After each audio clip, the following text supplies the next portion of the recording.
It was the kind of afternoon in Los Angeles that makes you believe the city was designed to break people. October 1997. The sun had been pressing down on the back lot of Paramount Studios since 6 in the morning, and by 2 in the afternoon the asphalt was radiating heat like a furnace door left open. The lighting crew had been repositioning the same 3-point rig for 40 minutes. The sound operator had long ago stopped pretending to adjust his levels and was simply standing in place, watching. The director of photography, a man who had spent 30 years working on sets across 4 continents and had developed a preternatural calm in the face of chaos, was quietly, methodically chewing the same piece of gum he had started at breakfast. Nobody on that set said it out loud, but everyone was thinking the same thing. This was the 7th time. The film was a mid-budget psychological thriller, the kind of movie that studios greenlight when they want something with prestige ambitions and commercial safety nets. Jack Nicholson had signed on not because the script was extraordinary, though it had its moments, but because the director, a young Hungarian filmmaker named András Kovács, who had made exactly 1 feature film and 2 celebrated short films, had written him a 4-page letter explaining precisely what he wanted the film to say about memory, guilt, and the architecture of regret. Jack had read that letter 3 times. He had called his agent and said simply, "Find out if this kid is real." The agent had called back 40 minutes later and said the kid was real. Jack had said fine, send him the deal memo. He had not, at the time of signing, known about Daniel Reeves. Daniel Reeves was 23 years old. He had grown up in Tucson, Arizona, the son of a high school drama teacher and a woman who managed a copy shop. He had done community theater from the age of 9. He had attended the drama program at Arizona State, where his professor had told him twice that he had something that could not be taught. He had arrived in Los Angeles 18 months before this particular October afternoon with $400, a duffel bag containing most of what he owned, and a specific, almost geological certainty that he was supposed to be doing this. That certainty had survived cattle calls, 3 callbacks that went nowhere, 2 commercial bookings that paid his rent but felt like swallowing sand, and 1 deeply humiliating afternoon at a casting session where the casting director had spent the entire time looking at her phone. And then, somehow, impossibly, András Kovács had cast him. It was a supporting role. 3 scenes, roughly 12 minutes of screen time when all was said and done. Daniel played a young detective, a rookie assigned to work alongside Jack's character, a seasoned investigator who had buried something he should not have buried 20 years prior and was now watching it climb back to the surface. The rookie detective was not the protagonist, but he was the moral compass of the film, the person through whose eyes the audience was meant to understand the weight of what the older man had done and what it had cost him. It was, András had told Daniel quietly during the chemistry read, the most important role in the movie. Not the biggest. The most important. Daniel had nodded and believed him completely and had gone home that night and sat on the floor of his studio apartment and felt something so close to joy that he did not have a better word for it. That had been 6 weeks ago. Now it was October. Now it was the 7th take. Now Daniel Reeves was standing on a set in front of Jack Nicholson and 83 crew members and the patient, increasingly still form of András Kovács behind the monitor, and the lines that he had rehearsed until they lived somewhere in the muscle memory of his jaw and his chest, and his hands were simply not there. They were gone. Not hiding. Not stuck. Gone the way a word disappears when you stare at it too long, the way a name dissolves the moment you need it most. The scene itself was not complicated on paper. Daniel's character enters a room where Jack's character is standing at a window, looking at something outside that the audience cannot yet see. The rookie detective has just learned something, a piece of information that reframes everything he thought he understood about the case. He enters the room and he says 14 lines, not 14 paragraphs, 14 lines, 106 words total.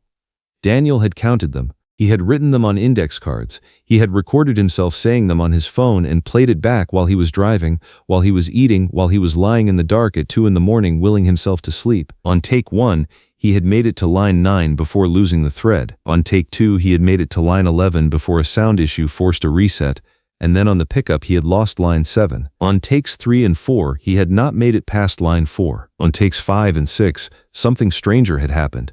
He had made it all the way through, all 14 lines, but the words had come out with the hollow precision of a man reading from a teleprompter he was not quite able to see. András had called cut both times and had said nothing for a moment, and then had said gently, again. The gentleness of it was almost worse than if he had said something sharp. Now it was take 7. Jack Nicholson had not said a word. This was the thing that everyone on set would talk about afterward. in craft services trailers and parking garages, and the kind of bars where people in the industry go when they need to decompress from the specific pressure of days like this one. Not what Jack said, not what Jack did, what Jack did not do. Because the conventional math of a situation like this, the calculus that everyone on that set had internalized after years of working in an industry that runs on momentum and money and the ticking clock of golden hour light, says that a star of Jack Nicholson's stature, on take 7 of a scene with a nobody first-year actor who cannot seem to locate his own lines, is supposed to do something, say something cutting and precise that everyone will pretend not to have heard. Ask the director quietly whether there is a contingency, step away from his mark and make a phone call. Display in some legible way the cost of this delay. Jack had done none of these things. He had stood at his mark. He had stayed in character between takes, not rigidly, not performatively, but with the particular quality of stillness that people who have been doing something for 40 years develop, a stillness that is not absence but presence, held very, very quietly. He had watched Daniel. Not with impatience, not with the flat assessment of a man calculating losses. He had watched him the way you watch something you recognize. On take 7, Daniel walked to his mark. The first assistant director called the scene. The clapper came down. Andres said action from somewhere behind the monitor. Daniel opened his mouth. Nothing came out. Not a stumble, not a fragment, nothing. He stood there for 4 seconds, which on a film set in that particular configuration of silence feels approximately like 4 minutes, and then something happened to his face. Something that had been held back since take 1. Since the moment he had first felt the line slip away from him, finally moved. His eyes went bright and wet and his jaw tightened, and he looked in that moment, not like a young actor who had lost his lines, but like a young man who was watching something he had worked for his entire life fold itself up and begin to walk away from him. Jack Nicholson said, "Cut." Not Andres. Jack. It was not his line to call. Directors call cut. Stars do not call cut. There is an entire implicit grammar of film sets, a hierarchy as precise and as unwritten as a feudal code, and one of its clearest rules is that the director is the one who ends a take. Jack knew this rule. He had been working inside that rule, and occasionally around it, and very occasionally directly through it, for 40 years. He said cut anyway. And then he did something that nobody on that set, not the DP who had worked on 30 films, not the first AD who had seen most of what a film set could generate in the way of human drama, not Andres Kovacs himself who had imagined this shoot from approximately every angle, had anticipated. He walked away from his mark. Not toward the monitor, not toward the director's chair. He walked toward Daniel Reeves. He crossed the set in the particular way that Jack Nicholson crosses a room, not slow, not fast, with a kind of weighted inevitability, and he stopped 2 feet in front of Daniel, and he looked at him, not down at him, at him. Jack Nicholson is 6 feet tall, and Daniel Reeves is 5'11", and in that moment the difference was 0. The set was completely silent. 83 people were not breathing. Jack said, "Walk with me." Not an instruction. Not a command. Something in between that only sounds natural when you have spent enough time being the kind of person who does not need to raise his voice to be the loudest thing in any room. Daniel followed him. They walked off the set, and through a side door, and into the narrow corridor that ran behind the stage, the kind of space that exists on every studio lot, a fluorescent-lit, cement-floored nowhere that smells of old lumber and electrical insulation, and the accumulated ordinary moments of 100 productions that no one will ever write about. There was a folding chair against one wall, a water cooler that was making a periodic gulping sound, a fire safety notice in a plastic frame. Jack sat down on the folding chair, which groaned under him in a way that would have been undignified for anyone else, and for Jack simply sounded like punctuation. He gestured at the floor beside him, not at another chair because there was no other chair, just at the floor, and Daniel sat down on the floor. They stayed like that for a moment. Then Jack said, "How long have you been out here?" Not a question that already knew part of the answer and was asking for the rest. Daniel said, 18 months. Jack nodded. He reached into the pocket of his costume jacket and produced a roll of peppermint candies, the kind that come in a paper roll and cost about 80 cents at any gas station. He shook one out and offered it to Daniel, who took it because refusing seemed like the wrong thing to do with this particular person making this particular offer in this particular corridor. Jack took one himself. They sat there for a moment eating peppermint candies in a fluorescent-lit corridor while 83 crew members sat on the other side of a wall and almost certainly tried to hear what was happening. Then Jack said, "You know what your problem is." Daniel said, "I can't find the lines." Jack said, "That's not the problem, that's the symptom." He was quiet for a second. The problem is you're trying to be good enough. Daniel looked at him. Jack said, every single take, from where I'm standing, what I see is a kid trying to clear a bar, trying to be good enough not to get fired, trying to be good enough that the director doesn't call the producer, trying to be good enough that I don't decide you're not worth my time. He paused. You're acting at the job instead of doing the job. Daniel said, I know my lines. I rehearsed them for 6 weeks. Jack said, I know you know them. That's not the issue either. He looked at him steadily. Let me ask you something. That character you're playing, that rookie, what did he eat for breakfast the morning of this scene? Daniel blinked. That's not in the script. I know it's not in the script. What did he eat? A pause. I don't know. Jack said, where does he live? The script doesn't say. Does he have a dog? I don't. Does he call his mother on Sundays? Daniel was quiet. Jack said, you memorized 106 words. You didn't build a person. He said it without cruelty, without satisfaction. The way a carpenter says a joint isn't flush, as a simple statement about the state of a thing. The lines keep disappearing because there's nowhere for them to live. They're floating. You've got 106 words and no house to put them in. Daniel felt something happen in his chest. Not quite understanding. The beginning of understanding, the moment just before the shape of a thing becomes clear. Jack said, I'm going to tell you something that nobody told me when I was your age, which is why I spent the first 4 years of my career being technically proficient and emotionally absent, and my director at the time very kindly did not tell me this directly but instead cast me in increasingly smaller roles until I figured it out myself, which is a crueler approach than what I'm doing right now, so appreciate it. He looked at him. Every person who ever lived had breakfast, had a place they slept, had something they were afraid of and something they wanted so badly they could taste it. Your character is a person, not a function, not a dramatic device, not 14 lines of dialogue, a person, and until you know who that person is, the lines will keep floating away from you because you are trying to hold water in your hands and wondering why it keeps running through your fingers. He stood up from the folding chair. It groaned again. Give me 10 minutes, he said. Sit here, don't think about the lines, think about where this kid lives. Think about one true thing about him that has nothing to do with the scene, one thing, a detail, something small. He looked down at Daniel. When you have it, come back. He walked back through the door and onto the set. Daniel heard the muffled sound of him saying something to Andrus, and then the lower murmur of Andrus responding, and then nothing. Daniel sat on the floor of that corridor in the fluorescent light with a peppermint candy dissolving on his tongue, and he thought about a young detective in a city he had never named, working a case he could not quite understand yet, carrying something that everyone who does that job carries, the particular weight of being new in a world that does not slow down to let you catch up. He thought about an apartment, small, 3rd floor of a building in a neighborhood that used to be cheaper, a window that faced a wall, a coffee maker that took too long, a photograph on the desk from a birthday, family, the kind of photo you put up not because you look at it every day but because it makes the space feel like yours. He thought about a drive to work that morning, radio on, the particular quality of early light on a freeway. He thought about arriving at a scene and feeling as he always felt, the gap between what he had been trained to do and what the reality of the thing actually required, the way that gap never fully closed, the way you learn to work inside it. He sat there for 7 minutes. Then he stood up and went back through the door. Jack was at his mark. He did not look up when Daniel walked onto the set. He was doing something with his hands, adjusting the cuff of his costume jacket, a tiny unconscious gesture that Daniel would later realize was not unconscious at all but a deliberate act of allowing him to cross the set and find his mark without an audience. Andrus called action. Daniel walked into the room. He found Jack's character at the window. He looked at the back of that man, at the set of those shoulders, at the particular geometry of someone who has been carrying something for 20 years and has learned to carry it so well that from a distance it looks like nothing is there at all. And Daniel said the 14 lines.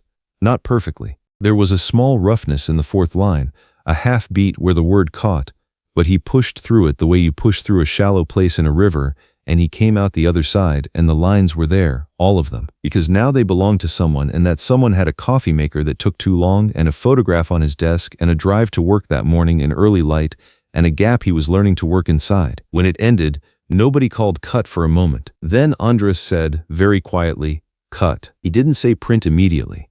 He looked at his monitor for 3 seconds. Then he said, that's the one. The set exhaled. Jack Nicholson walked back to the staging area for the next setup. He did not look at Daniel with the expression of someone waiting to be thanked.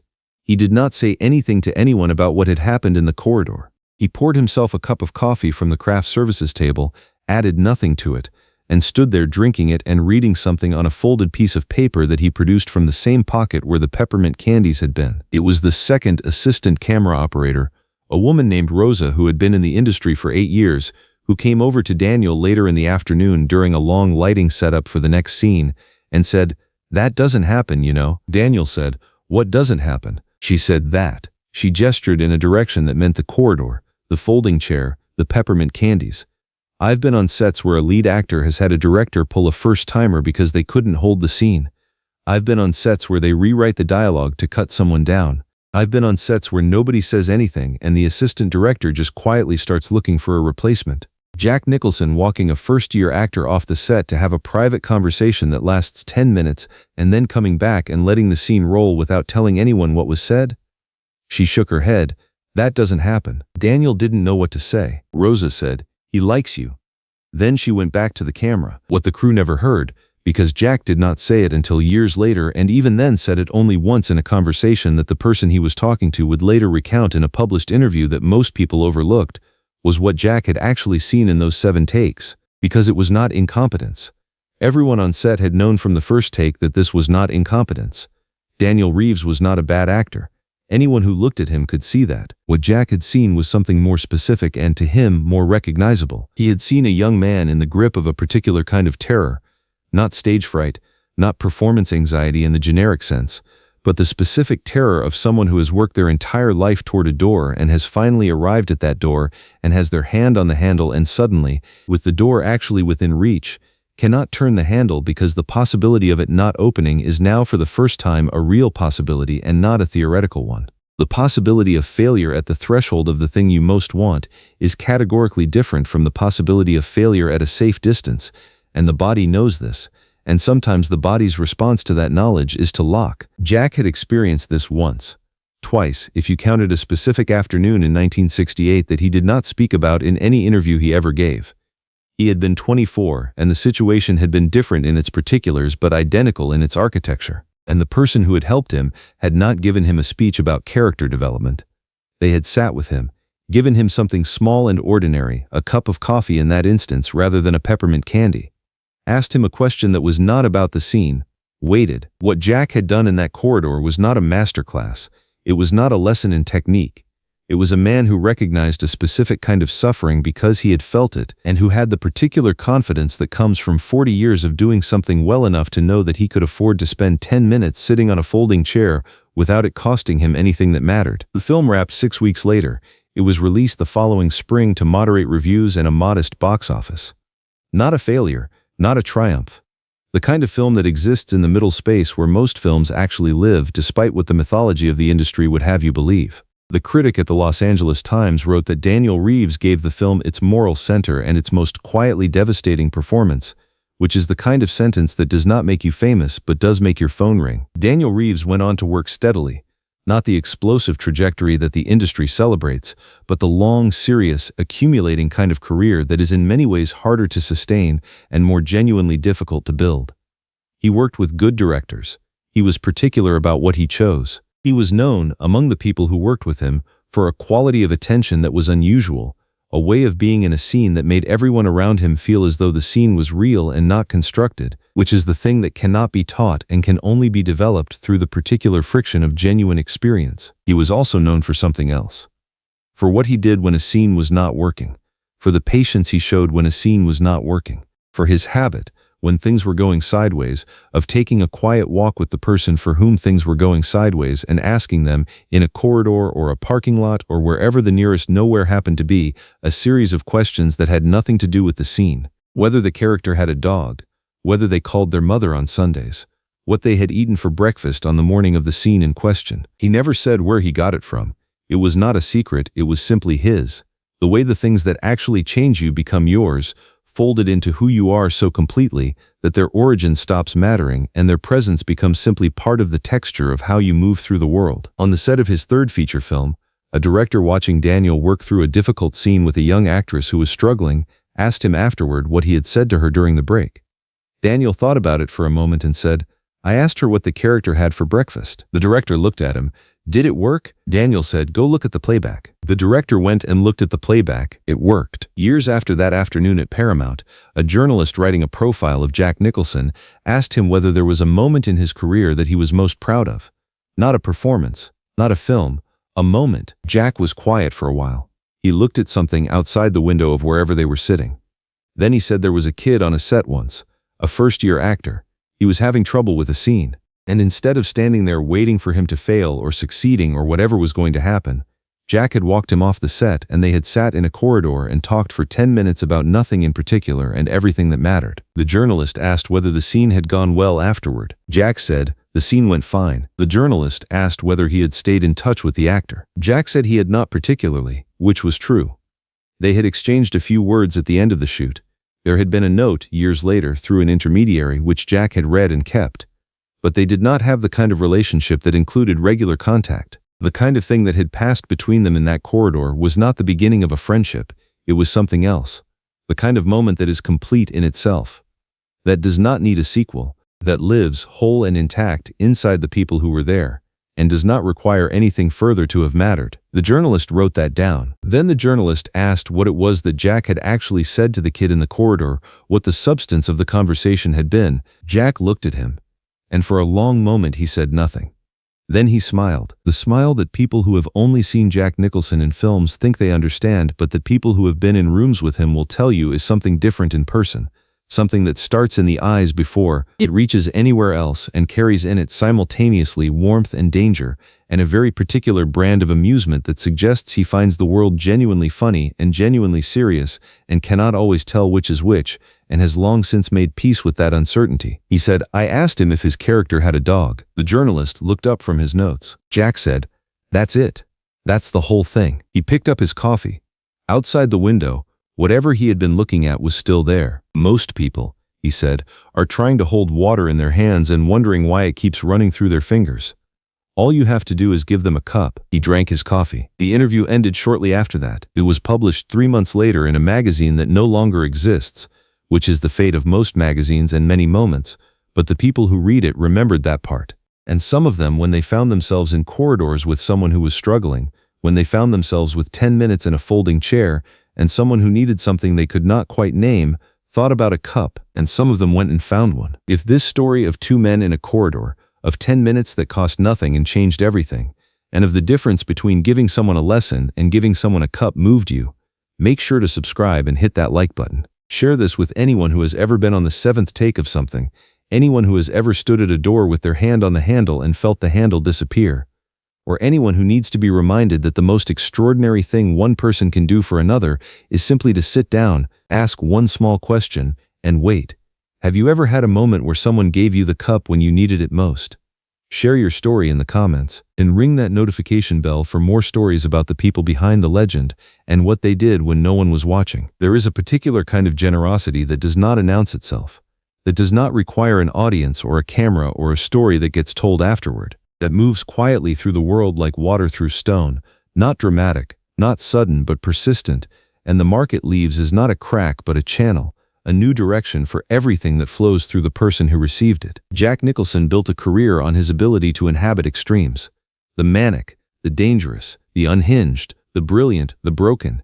He gave audiences permission to look at the parts of human nature that are not comfortable to look at and to find them, if not beautiful, then at least honest. He could do this because he understood at a molecular level what it meant to be a person.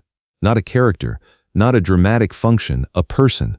With a coffee maker that took too long, and a photograph on a desk and a drive to work in early light. He understood it because someone had taught him once that this was the work, not the lines, the person behind the lines. And because he understood it, he could see, from across a set, when someone else did not yet understand it but was close, was standing at the edge of understanding it, needed only 10 minutes and a folding chair and one small question to tip across the threshold into the place where the work actually lives. The folding chair is still on that back lot at Paramount, or something like it. A different chair maybe, in the same corridor under the same fluorescent light. It does not know that anything significant happened near it. Chairs don't know things, but the corridor is still there. The water cooler is probably still there, still making its periodic gulping sound. The fire safety notice is still in its plastic frame. What passed through that corridor in October 1997 is not in any record. It is not in any archive. It is not in the film that was made there except obliquely in the quality of a performance in 3 scenes that total approximately 12 minutes of screen time, and that a critic once called, in a sentence that did not make anyone famous but did make a phone ring, the moral center and most quietly devastating performance in the film. It is in Daniel Reeves, in the way he builds a character from the smallest true thing outward, in the question he asks when someone is struggling, in the patience he shows when the patience is needed. It has been in every set he has walked onto since, in every young actor he has sat with in some fluorescent corridor or parking lot or wherever the nearest nowhere happened to be. It is in whoever those actors passed it to, and whoever they passed it to, the cup keeps getting handed around. Nobody knows whose cup it originally was. That is exactly the point. Jack Nicholson, sitting in the window light of a room somewhere, drinking coffee, looking at whatever he was looking at, probably knew this, probably found it, in the way he found most things about the human condition, simultaneously funny and serious, and did not mind at all that he could not always tell which was which. That's the whole thing.